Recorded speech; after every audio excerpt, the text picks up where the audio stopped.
Present. Well done, Faith. All right, let's see if I can help you. You want to try? Yeah, all right, here we go. Elliot is a farmer. Well done, Elliot.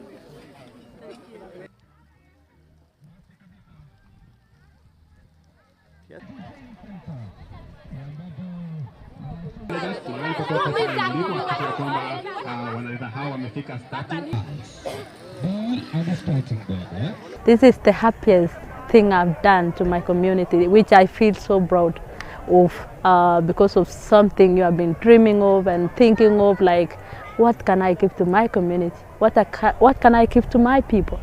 These people take care of me. These people stood by my side. It's really important for me to see the impact that faith has created to community.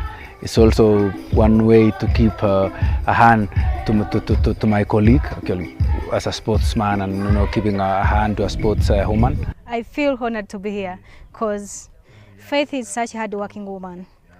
I thank Nike for recognizing the effort she puts in and fulfills her dream. Opening hospital here, it's such an incredible moment.